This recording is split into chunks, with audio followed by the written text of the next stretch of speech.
भारत सरकार की ओर से 50 से ज्यादा चाइनीज ऐप्स को बैन करने का बड़ा फैसला लिया गया है।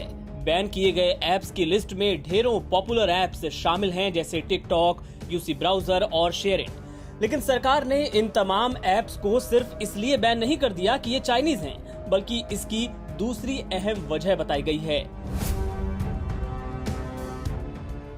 लद्दाख की गलवान घाटी में 15-16 जून की दरमियानी रात हुई खूनी झड़प के बाद से ही चाइनीज ऐप्स को बैन करने और प्रोडक्ट्स के बॉयकॉट की मांग उठ रही थी। लेकिन इन ऐप्स को बैन करने की असली वजह आधिकारिक बयान में इंफॉर्मेशन टेक्नोलॉजी मिनिस्ट्री ने बताई है। इसमें कहा गया है कि मंत्रालय को अलग अलग सोर्सेज से इन ऐप से जुड़ी शिकायतें लगातार मिल रही थीं और कई रिपोर्ट्स में यूजर्स के डेटा का गलत इस्तेमाल करने की बात भी सामने आई थी।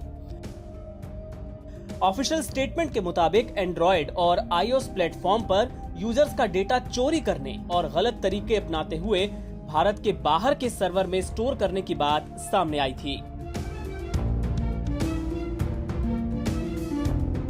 इस बयान में कहा गया है कि डेटा चोरी से जुड़ी शिकायतों को देखते हुए पाया गया कि भारत की राष्ट्रीय सुरक्षा के लिए ये बड़ा खतरा है और भारत की एकता और अखंडता को भी नुकसान पहुंचाने की कोशिश इसके जरिए की जा सकती है।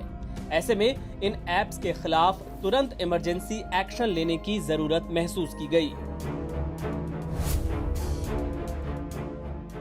चाइनीज ऐप्स पर इंफॉर्मेशन टेक्नोलॉजी एक्ट के सेक्शन 69A और इंफॉर्मेशन टेक्नोलॉजी नियम 2009 के तहत कार्रवाई की गई है।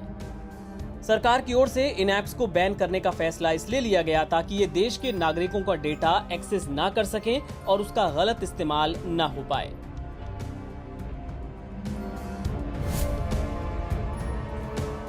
लेकिन सवाल ये है कि अब ये बैन लागू कैसे होगा, क्योंकि करोड़ों लोगों के मोबाइल में ये ऐप्स पहले से ही डाउनलोडेड हैं। तो रिपोर्ट्स की माने तो अब इंटरनेट सर्विस प्रोवाइडर्स को इन ऐप्स को बैन करने के निर्देश दिए जाएंगे।